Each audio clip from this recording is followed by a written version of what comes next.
tank is like a piece of construction equipment. Everyone knew what it was supposed to do, but everyone eventually tried using it like a hammer anyways. Today we're gonna fire up the history of my favorite tank, the American M24 Chaffee, aka the Panther Pup. This light tank may have arrived in the Second World War a bit behind the curve, but much like its big brother the Sherman, its simplicity and reliability gave it a luxury that very few of its international peers had: time. Alright, I'll go. But I'll be fashionably late. Which is something it would need, because it took that kind of time for World War II operators to figure out that it was never supposed to be a punching bag. That said though, later in life, the Chaffee could very readily deceive you, because a few standout combat moments and some unholy modernizations given to it by nations ranging from Norway to Uruguay meant it was almost always swapping between NPC and main character modes all the way into the 21st century, with some models of the old clanker still up and kicking to this day. While it also had trouble picking its ideology, fighting against freedom in almost as many cases as it fought for it, on top of usually not being used as intended, the M24 would prove to be the exact reliable war machine it was made to be anyways, which is a lot more than you can say for how the program started. By the fall of 1940, the Army already had a hunch that its M3 and M5 Stuart light tanks were going out of style. However, they also knew that World War II was coming and they would probably get involved one way or another, and they didn't just want to eliminate the Stuart and walk away because they still believed in the value of having a light tank for armored reconnaissance and fast flanking strikes on enemy infantry. Because if you want to shoot the enemy, you gotta find them first, and it's a little easier to do that when you can shrug off a few bullets like a main character. So the thin-track 1930s-era lightweight was gonna need a switch. By January 1941, the grunts had figured out what they were looking for and set out their requirements, those being a weight of 14 tons, 1.5-inch armor plating, a 37mm main gun, and a low profile, plus the general advantages of reliability and easy maintenance. However, unlike how we do things now, these requirements were not put out as a bid for the military-industrial complex to compete on. During the First World War, the United States had abandoned the competitive bid contracting process they had been developing since 1775, before the country had even been born, and swapped it out for a process of government centralized contracting. Basically, instead of letting companies compete for sole ownership of the project, the government would own the project itself and pay everyone else to make a copy of it. While this way of getting new gear did have its problems, with things like ensuring the contractors were actually performing to the standard they were supposed to, it still proved that more centralized procurement control was incredibly useful for mass-producing standard stuff in a time of war. What do you want? What? You work for me now. Oh? So after World War I ended, Congress passed a bunch of standards for contractors to be held to during procurement. And then in 1920, they passed the National Defense Act. This act would give two things in time of war or imminent war. One, the president could bypass all of those recently established rules to issue defense contracts, and two, the military could take more control of the procurement process for standard gear. Basically just the government recognizing that if you needed stuff yesterday, then it might be worth some trade-off in procedure to get the gear in the door faster. And this also included the design of new systems like tanks. Fast forward to 1941, war for America is starting to look mighty imminent right about now, so when the Army posts its requirements, the government takes over and sends them to the Army's largest weapons design and manufacturing facility, the Rock Island Arsenal. Something special I've been saving for just this occasion. Rock Island would dub the new tank the T7 and start putting together 6 different prototypes to pilot out all the different ways they could make it. And of these, the most promising one was the T7E2. This version came with cast armor, so put into a mold and cast in its design shape instead of being rolled into panels and welded together, and a 420 horsepower Wright R975 radial engine like the kind you would typically see in a plane, but modified for tank use and built by Continental. Then December 7th comes around, Pearl Harbor happens, America enters the server, and later that month, probably after the first War Powers Act was passed on December 18th, giving the president the ability to award contracts, quote, without regard to the provisions of the law, the T-72 design was approved to be made production ready. However, new enemies brought new needs, and by the time the prototype was finished in June 1942, the T-7 had been upgunned with a license-built version of the British 57mm 6-pounder cannon. Then they proceeded to make even more changes to try and keep pace, taking the gun up to 75mm and slapping on a massive extra inch of armor, for a total 2.5. Are you gonna do this right now? in front of everybody. By August 1942, these changes had increased the tank's weight to more than double the requirement at 29 tons. Not exactly what you'd call a light tank, and so when the Army started taking the first units in for testing in December 1942 as the M7, it was reclassified as a medium tank. However, while they had increased both the gun size and the armor, they had not increased the power output of the engine, and the tank was now nowhere near powerful enough to run with all the extra bulk it picked up. As a result, the Army started getting to work on the M7E1 version, which would have a more powerful engine. Except there was a problem. By this point, there was another tank coming out with the original R975 engine on board that was purpose-built as a medium tank. The M4 Sherman. The M4 worked, the M7 kinda didn't, and the Army Ordnance Board looked at that and was like, we don't really need both of those, do we? The Army voted in favor of that verdict pretty quick, and the M7 was cancelled after only 7 tanks were made, leaving the Army without a replacement for the Stuarts. But even while they were bungling the M7's production, the Army still felt that a light tank was the best tool in the shed for being able to both run recon and defend itself if it got caught out. So in March 1943, Army Ordnance approved the creation of a new light tank with an 18-ton limit based on the lessons learned from the T7, known as the T24. This design would be approved by the Army itself on April 29th that year, and to build the pilot model, they would commission the assistance of a subsidiary company of General Motors, Cadillac. Yes, the M24 is a caddy on tracks. Beautiful car. Thanks. By October 15th, the pilot model was done and sent over to Aberdeen Proving Grounds to see how it stacked up instead, and it was already a leagues better tank than the M7. For one thing, they went and got rid of the aircraft engine and swapped it out for a 110 horsepower Cadillac flathead V8. A, it's cheaper to buy car engine parts than airplane engine parts, and B, if you want to make something low profile, you don't make it with the propulsion system of a frickin' airplane. And C, it's a Cadillac tank, so naturally they're gonna stick their own toys in it. However, the V8 couldn't put out enough horses by itself to drive the T24. The W670 engine that drove the Stuart put out 250 horsepower, and the Chaffee was probably gonna be bigger. So at bare minimum, they would need to have an output somewhere in that ballpark of power. So if you need a low-profile engine, but you need more horsepower and you don't have any other solutions, what do? That's right, you stick 2 of them together like Legos and drive your tank with the combined force. It's a vault. What do we need? A drill. It's a bigger vault. What do we need? 2 drills. You gotta remember that America's biggest strength in World War II wasn't its technology, but its economy. Everything we made had to be built at scale, and so it made a lot more sense to bolt multiple existing systems together for the sake of production and logistics than it did to take the time and risk to make something new and untested. And it's solutions like this that are the exact reason I like to say that creativity isn't about making new things, it's about using existing things in new ways. People only know how to use what they know how to use until someone tries using it somewhere else. It's the same mentality as the fact that every tool in construction will inevitably be used as a hammer, because whether you're building a war machine or discovering new science, the only difference between farting around and making progress is writing it down. It is the same process otherwise. Don't make no difference.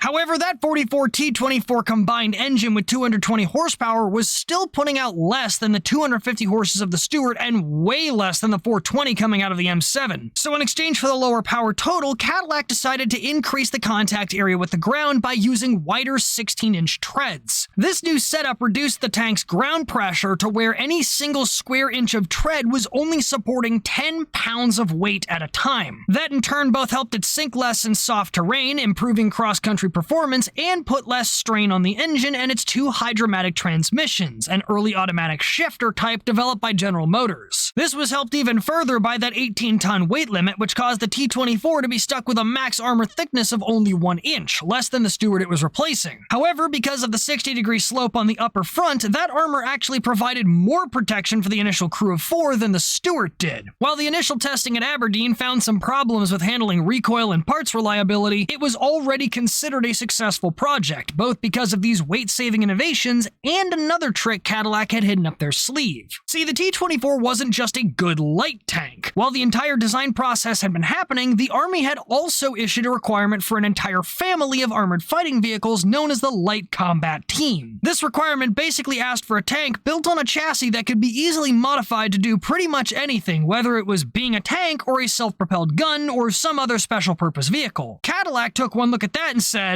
I'll make that deal. and built all that modifiability into the T24, so along with being a straight-up tank, it could also be hot-swapped for mobile artillery or anti-air. The Army saw that and went, "It's a whole family of supers! Looks like I've hit the jackpot!" And they basically told Cadillac to hurry that shit up because they were about to make turning people into powder look real good to the taxpayers. Any existing problems were pretty much handled by the time the second prototype began testing at Fort Knox, and after requesting the addition of a wet ammo storage, which basically surrounded floor ammo placements with fire-damping liquid, and a commander's cupola for better visibility, the Army would authorize an order for 1,000 and later 5,000 M24 tanks. The M24, nicknamed the Chaffee after General Adna Chaffee, officially entered production in April 1944, with both Cadillac and Massey Harris. However, in the time it took to actually close down the M5 Stewart's production, redo the machinery, and then fully spool up the Chaffee, it was already June. It took until late in the fall of 1944 for the first Chaffee tanks to even make it to Europe, with 20 of them arriving as a demonstration unit to familiarize American troops with their new friend.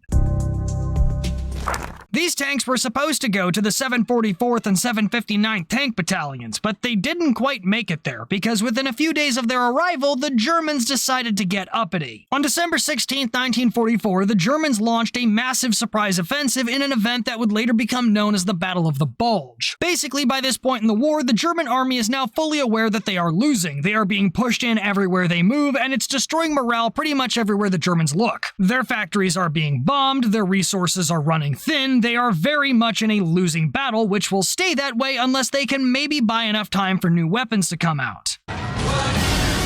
While it isn't ideal, the best option they have is to try and defend the Siegfried Line throughout the winter, and pretty much everyone in the German military is in agreement on this. The only person left who was stupid enough to even think about being aggressive in that position was Adolf Hitler himself, and well, he was the guy in charge. But he still had to find people to do it, and whether he didn't trust the crumbling German military or his personal troops were the only officers left that could somehow take him seriously, the Waffen-SS would be assigned to lead this attack, with the man at the head being the SS General Joachim Peiper and the 1st Panzer Division. Being a surprise attack, the Allied forces scrambled to respond, with one such unit being the 740th Tank Battalion, or the Daredevil Tankers. They were already mid-transfer from France to Belgium and had just crossed the Belgian border when they were notified of the incoming enemy. However, for whatever reason, most likely because they may have just come off leave, this tank battalion didn't have any tanks with them.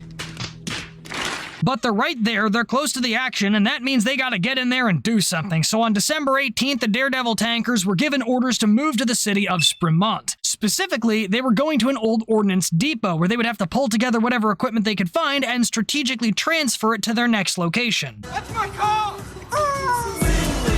But when the 740th got to Stoumont, the vehicles at that depot made the place look more like a ready-made scrap heap than a supply cache. Some of these vehicles were beaten and worn, some had been shot, some had been partially scrapped, and not a single one of them carried a full load of ammunition. They were only able to gather a bunch of worn-down Shermans, an M36 Jackson tank destroyer, some partially destroyed M7 Priest self-propelled artillery pieces, multiple armored cars and trucks, and 2 brand-spanking new light tanks they'd never seen before. It wasn't very well protected, with only 1 inch of armor on the hull and 1.5 inch armor plating on the mantlet, but it was light and it was fast. If they had managed to fully load it, this tank would have only clocked in at 19 3/8 tons, or 38,750 pounds, and yet it could still haul ass and burn gas at a top speed of 35 miles an hour. And that would still be an incredibly smooth ride because the Chaffee was the first mass-produced American tank built with torsion bar suspension. The Abrams' great suspension ancestor used road wheels mounted to long metal axle shafts which would absorb impacts from the ground by twisting the axle. The axle, being made of metal, is actually slightly elastic and would resist that torsion force in the same way a spring does. And yes, because every road wheel has to be mounted to a separate axle, that also means its road wheel placement is asymmetrical. You can never unsee that, you're welcome.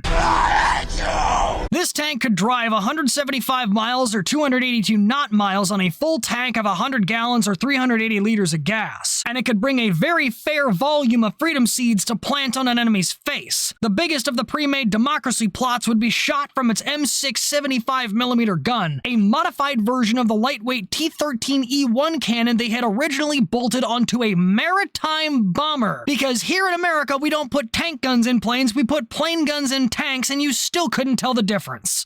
You know what? Never mind. And if that wasn't scary enough, that gun came with a gyroscopic vertical stabilizer, which would keep the gun vertically level at speeds of up to 14 miles an hour, basically giving the Chaffee first shot opportunity in any lower speed environment like a city. The M6 cannon also came with a newer concentric recoil system, which wrapped the recoil damper around the gun's barrel instead of relying on attached external coils. On top of saving weight, this meant that despite using the same shells as the 75mm Shermans, the Chaffee had a shorter recoil path and could theoretically recover for a second shot faster. Add that to a 50 caliber M2 Browning with 440 rounds on the roof, a 30 cal in both the turret and the hull with a total 3,750 rounds, and even a pistol port on the loader side of the turret for someone to reach out and make things personal with a 1911, and the Chaffee might not have the biggest guns on the field, but if you needed rapid flanking support, the M24 could absolutely clear some hedgerows and the people in them. There was even a roof-mounted 2-inch mortar for smoke grenades in case the commander realized they'd become the recon target and needed to be anywhere but there. However, recon was not the mission they'd be performing against the incoming Germans in December 1944. Whether they were made for it or not, they would be fighting on the front lines with the 740th as they moved to try and stop the German advance.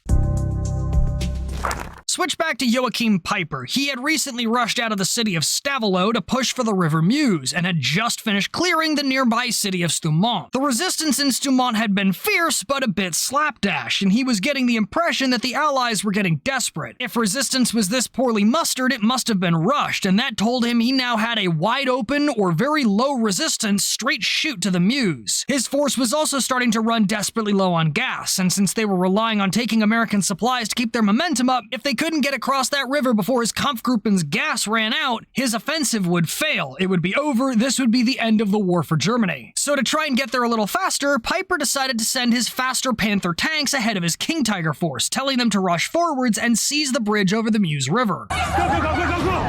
Go! These Panthers were now moving down the road about 3 kilometers from Stoumont, pretty close to the nearby rail station, and had just reached a narrow point on the road wedged right between a densely wooded uphill slope and the Amblève River. A perfect spot for an ambush. At 4 in the afternoon, the 740th Tank Battalion would ambush the Kampfgruppe Peiper and take out both of the leading Panther tanks, 211 and 232. Peiper sent out Panzer Grenadiers to uproot the Daredevils, but they weren't alone, and gunfire from the 30th Infantry Division cut them down before they could get anywhere close. Peiper, watching at a distance from his King Tiger, was caught completely off guard. Everything he'd just fought was so desperate and rushed into position. To him, it didn't make any sense that there was an organized and prepared enemy behind the city. It threw all of his mental math into complete disarray, and so after half an hour of fighting and the additional loss of Panther number 215, the column turned around and retreated, following new orders from Peiper to take a defensive position until he could be reinforced or resupplied. This was the moment when the German spear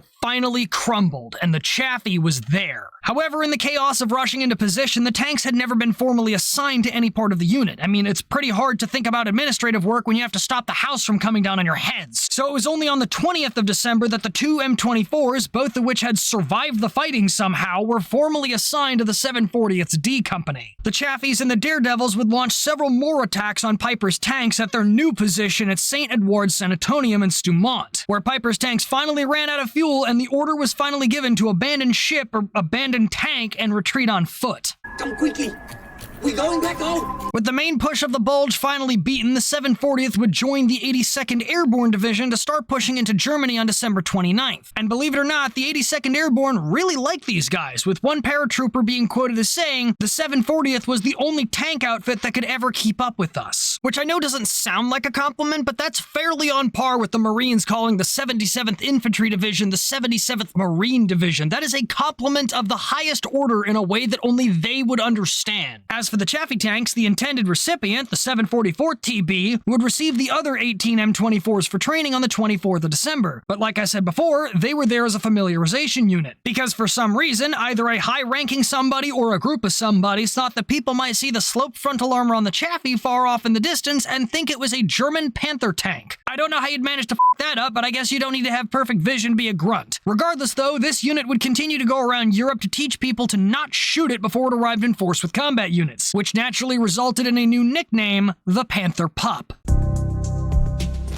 However, America's plan diverted yet again for the Chaffee even after things had settled down a bit. Instead of sending the Panther puppers to frontline units, they decided to switch to giving them to cavalry recon units instead, which, was a great idea because that's what the tank was made for. Grandpa Chaffee's an introvert. He doesn't like getting a lot of attention, and he doesn't react very well when he does. And when the M24s finally did show up to frontline units, it naturally didn't take them very long to figure out what the Chaffee did well and what it didn't. It was fast, maneuverable, highly mobile in mud and snow, had a low profile, and was highly reliable. In other words, all the stuff it was supposed to do. However, the crews took special note of the tank's telescopic sights and the roomy crew compartment that was easy to work around in. Because even back then, Cadillac designed for luxury. They just also made them last longer than 100,000 miles. It looks fantastic, but inside, it's a lump of lard. However, the flaws could be best summed up by a report from the 744 TB. One claim was that the Chaffee provided no appreciable improvement in armor protection over the Stuart, and that its belly armor provided little protection against enemy mines. Which to me kinda sounds like a no shit Sherlock moment because A, it's a light fucking tank, and B, there wasn't much the armor a non-heavy tank was gonna do against a late war 75 or 88 anyway. There was also the complaint that the 50 cal's placement was awkward to deal with, having to be manned by somebody getting out and standing on the engine deck instead of from inside the tank.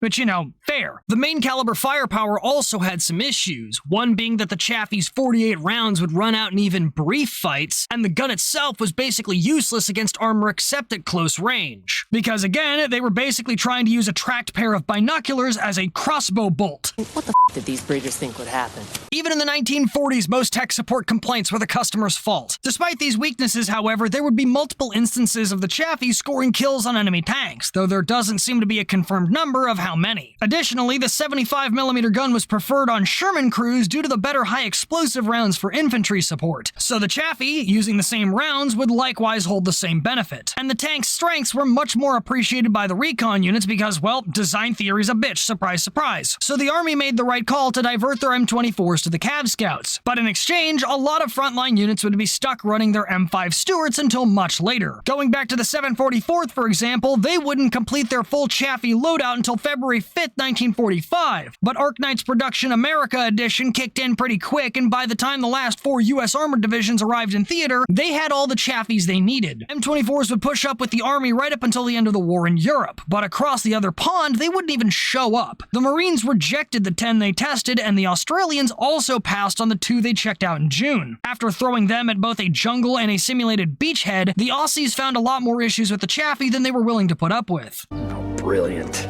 And when I say issues, I mean limitations, because the Chaffee definitely did well, it's just that in the more complicated terrain known as the tropics, tanks generally tend to have a bad time, and well, the Chaffee still didn't have a lot of power. Starting on that list of limitations, the Chaffee could cross pretty wide trenches of up to 7 feet across, but an 8.5-foot trench would catch it like feels in a sad movie. Gotcha, bitch! However, even when stuck in that 8.5-foot trench, the Chaffee suffered no oil or fuel leaks and the turret was still fully traversable. The Chaffee also maxed out on vertical obstacles 3 feet tall, and it needed a good running start on level ground to get over those. 6-foot sloped riverbanks took 2 tries to get up, and it took an incline of 30 degrees to stop the Chaffee from climbing a hill. The new torsion bar suspension held up really well under its testing, but overall, the tank couldn't handle operating in highly wet and muddy tropical environments. But the actual problem that killed the Chaffee for Australia was that it couldn't stay slow, which sounds a little weird until you realize that the main point of testing this tank for tropical combat was to give troops something to provide support as they pushed into an island. In case the Japanese decided to pop up so the Aussies could pop back. But for the Chaffee, at low speeds, the hydromatic transmission wouldn't be able to pick between first and second gear and stick to it, causing the engine to flicker between the two of them like it had ADHD before stalling out. But facts aside for a moment, can you imagine how overpowered your system has to be that the biggest complaint a military can give it is that it's too fast? And just ignore the fact that this is coming from the Aussies of all people. Why do I get the feeling that if the Germans had these for the Battle of the Bulge, the map lines might actually be in different places? I wonder what's happening in the darkest timeline. However, this inability to maintain a low speed would rule out a lot of the operating range of its gyroscopic stabilizer, and combined with the inability to support fire teams, it was never deemed suitable for service in the Pacific or with the Australian forces. Chaffee production came to an end in August 1945, and despite being on the factory line for only only a year and a half, the US would still make 4,731 Chafees in total, including its specialized variants, because American production in World War II makes Factorio look like a frickin' circus act. Oh right, variants, almost forgot about that. With the Chaffee frame being modifiable to fit the light combat team requirements, some Panther pups got both bigger and smaller guns. These would include the M37 tracked artillery with a 155mm howitzer, the M41 Guerrilla mobile arty with a 155mm, and the M19 anti-everything truck with twin 40mm Bofors. Two prototypes were also made of a T77 self-propelled AA with 650 cals and a centerline fister of a weapons mount, but that one didn't make it past the two prototypes by the time the war ended and it was scrapped. And all late model Chaffees, modified or not, could be fitted with bulldozer blades mounted to the lower plate. But despite all that utility, the Chaffee arrived so late in the war that it wasn't handed out via Lend-Lease very much, if at all. The Soviets only got 2 and the United Kingdom got 302, 2 of which were lost in combat. However, the Brits liked theirs enough that they ordered 99 more of them in 1945. The US would continue to field the Chaffee with constabulary units in Germany and Austria for post-war occupations, but they were especially helpful in Japan because the Shermans were too heavy for Japanese infrastructure to handle, and it was those Japanese Chaffees that would be the first in line for America when it needed tanks again.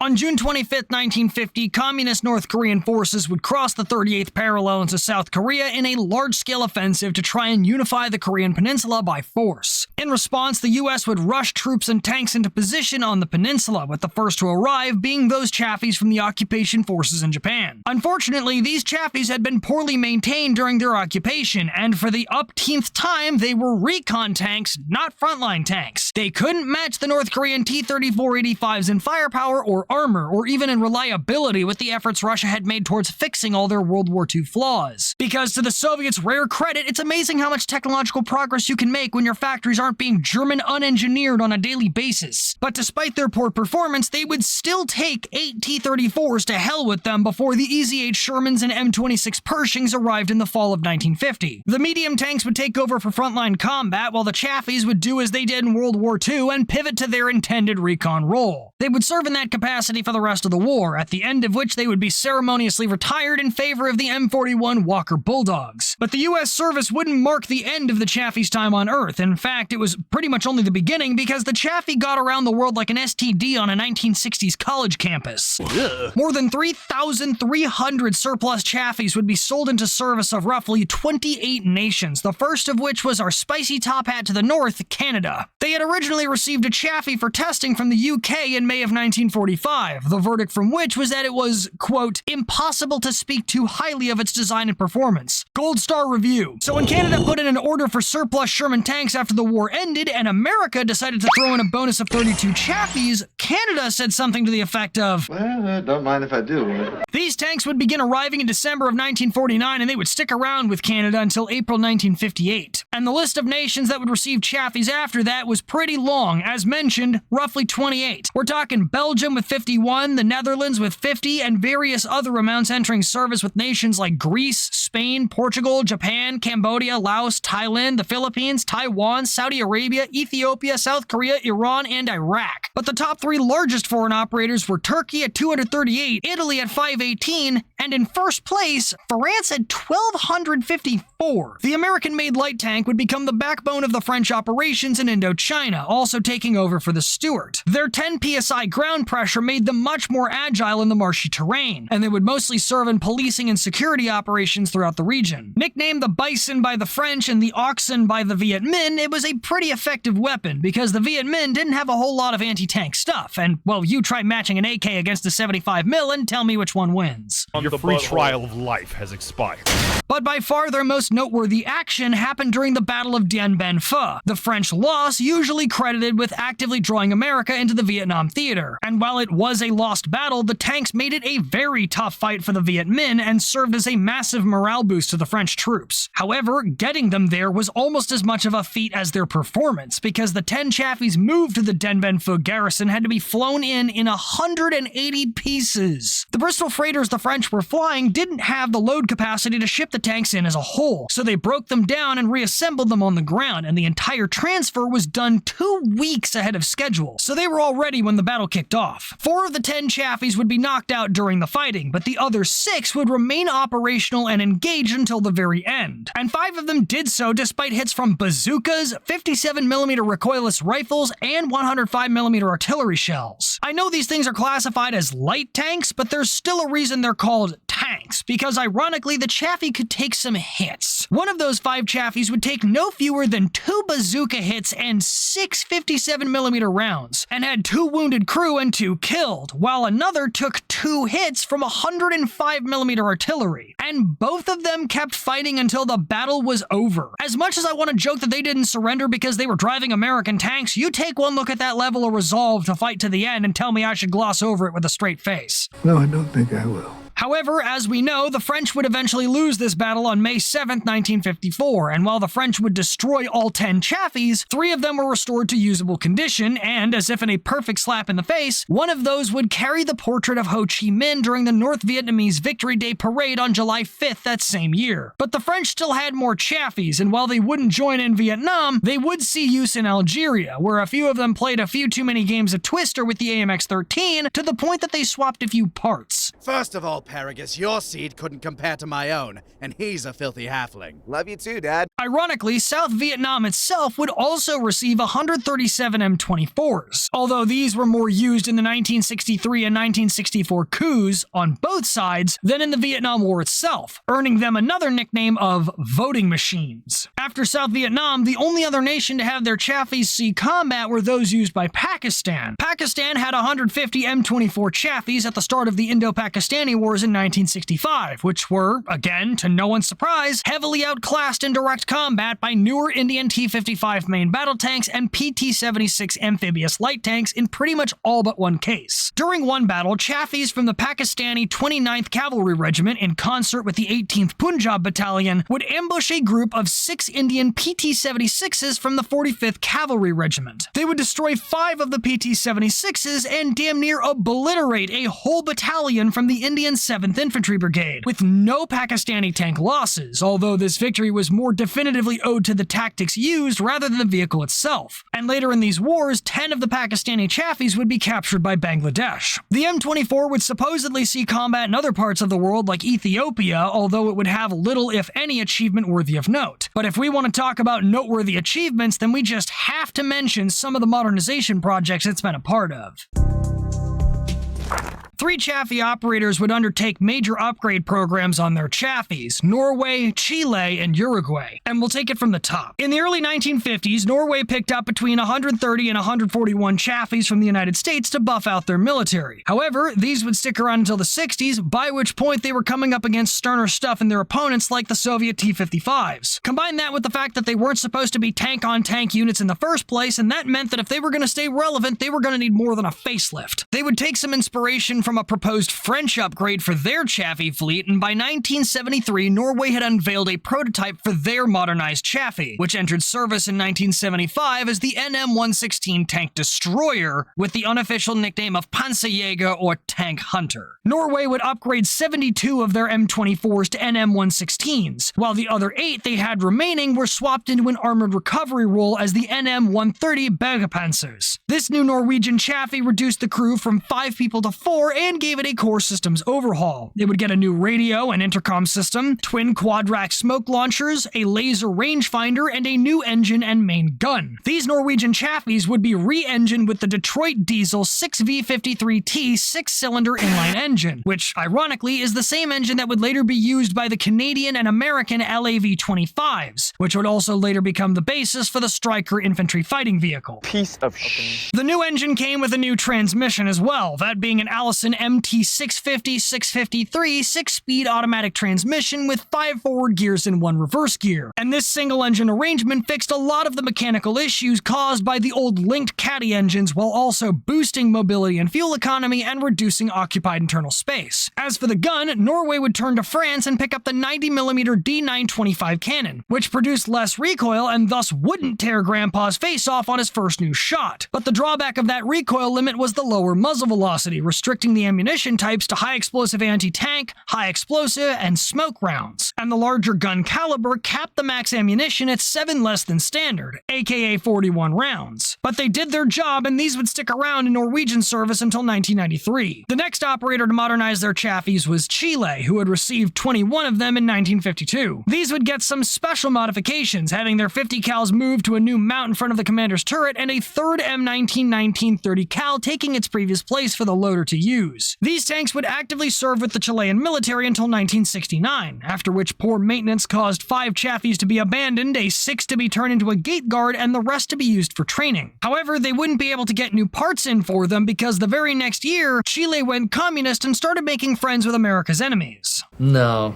don't like that. However, that government naturally fell apart. It was communism, what do you expect? And after a coup on September 11, 1973, the regime would be replaced by a military junta government. That didn't fix the international relations issue, though, and Chile would become more and more isolated over time, both from the US and its neighbors, with some hostilities nearly turning into border wars multiple times. As some of those hostilities peaked, Argentina got its Sherman tanks upgraded by the French and started working with the Germans to make the TAM light tank. Their enemies getting new stuff, and Chile didn't have any new stuff of their own, so now they felt like they needed some new stuff themselves. Chile would turn everywhere they could find, but were turned down by Britain and Austria, and while they did buy 50 AMX-30 main battle tanks from France, France was pressured into canceling the last 30 of them after America instituted an arms embargo on Chile in 1976. So Chile would turn to the one country left who didn't really give a fuck about anybody: Israel. However, due to the American embargo and a lack of available new vehicles in Israel, plus having a non-noticeable defense budget, Chile wouldn't be able to buy new tanks, only get upgrades for their existing ones. And the M24s in particular were a prime target for this, because they were obsolete against anything else, like they were ever useful against anything in the beginning, plus they might have been feeling inspired by the NM116s that Norway had just revealed. Ooh, that's a bingo. Plus, the Chaffees were also freshly back in the game, because in 1975, the Chaffee training school was moved to another city. So to keep up, all 21 Chaffees, including the abandoned ones, were put on a train and taken to the new location, where, by some unholy miracle of techno-necromancy, Chilean mechanics restored all of them to usable conditions. I am working, Ancient One. You shall endure. From there, the Chilean upgrade program could begin. They would start by launching a tender for a new engine only, which did not violate American embargoes and thus allowed Western companies to compete. As a result, in 1978, they would also choose the same Detroit diesel 6 V53Ts as Norway, which also powered the Chilean M113 armored personnel carriers. No modifications were needed to the engine deck, but the roof was given more ventilation, and the transmission was replaced with an Allison HT700 5-speed automatic, with 5 gears forward and 1 in reverse, plus a new radio station and antenna. But the gun also needed an upgrade, and that would violate the embargo. So Israel, not giving a shit, would turn around and agree to hook them up in 1979. By 1983, Chile received 65 second-hand M50 Super Shermans modified with Italian Ottomalara 60mm hypervelocity medium support, or HVMS, IMI Otto guns. Try saying that 3 times fast. And they would also supply enough spare guns to outfit the Chaffees. Traitors. Scum! I'm so proud. But so betrayed. Those 60mm guns came with high explosive rounds and tungsten fin discarding sabot rounds, the latter of which were capable of penetrating 120mm of rolled homogeneous armor, or RHA, at 2,000 meters and angled at 60 degrees in testing, which, probably not accidentally, is the exact same protection given by a T-62's frontal armor plate.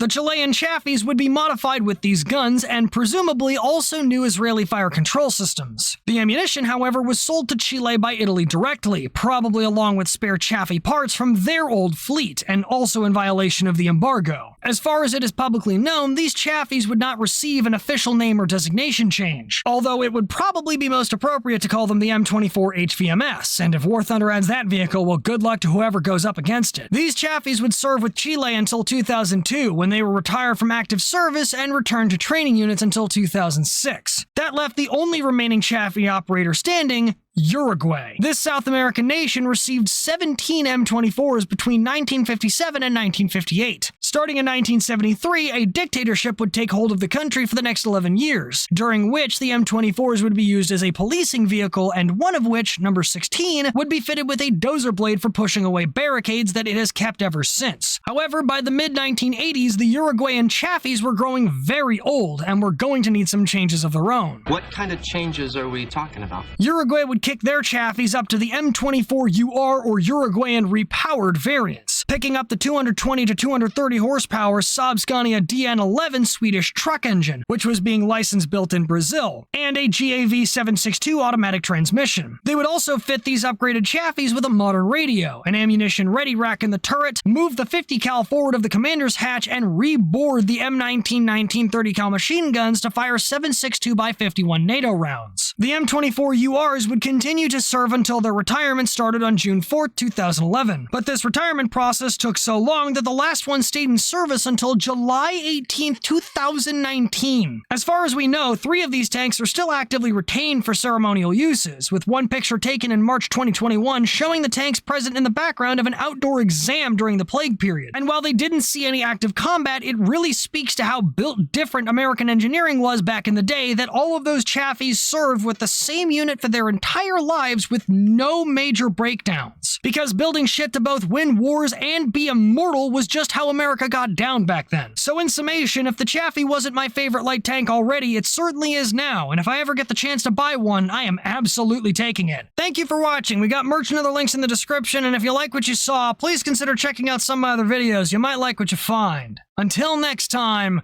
dismissed.